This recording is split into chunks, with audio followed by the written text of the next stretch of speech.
মার্কিন president Donald Trump জানিয়েছেন, ইরানের সঙ্গে একটি সম্ভাব্য চুক্তির রূপরেখা তাকে জানানো হয়েছে, তবে তিনি এর চূড়ান্ত খসড়া দেখার অপেক্ষায় আছেন। একই সাথে তিনি হুঁশিয়ারি দিয়ে বলেছেন, তেহরান অসদাচরণ করলে ইরানে পুনরায় সামরিক হামলা শুরু করার পথ এখনো খোলা আছে। ইরানের পাঠানো সর্বশেষ শান্তি প্রস্তাবটি খুব শিগগির পর্যালোচনার ঘোষণা দিয়েছেন যুক্তরাষ্ট্রের প্রেসিডেন্ট ডোনাল্ড ট্রাম্প। তবে প্রস্তাবটি গৃহীত হওয়ার সম্ভাবনা নিয়ে তিনি সংশয় প্রকাশ করেছেন। ট্রাম্প তার নিজস্ব সামাজিক যোগাযোগ মাধ্যম ট্রুথ সোশ্যালে দেয়া এক পোস্টে এ তথ্য জানান। পোস্টে ট্রাম্প লিখেছেন, ইরান আমাদের কাছে যে পরিকল্পনা শান্তি প্রস্তাব পাঠিয়েছে তা আমি শিগগিরই পর্যালোচনা করব, তবে এটি গ্রহণযোগ্য হবে বলে আমি মনে করতে পারছি না, কারণ গত ৪৭ বছর ধরে তারা মানবতা ও বিশ্বের যা ক্ষতি করেছে তার জন্য তারা এখনো পর্যাপ্ত মূল্য পরিশোধ করেনি।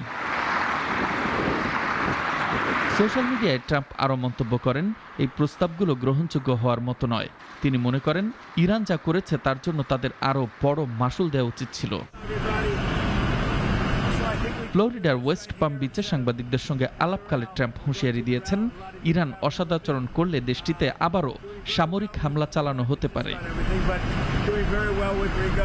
ইরানের ওপর পুনরায় হামলা শুরু করবেন কিনা এমন প্রশ্নের জবাবে ট্রাম্প বলেন, আমি তা বলতে চাই না, মানে একজন সাংবাদিকের কাছে আমি তা প্রকাশ করতে পারি না। তারা যদি অসদাচরণ করে, নিয়ম বহির্ভূত কাজ করে, তবে আমরা ভেবে দেখব, তবে হামলার একটি সম্ভাবনা অবশ্যই আছে।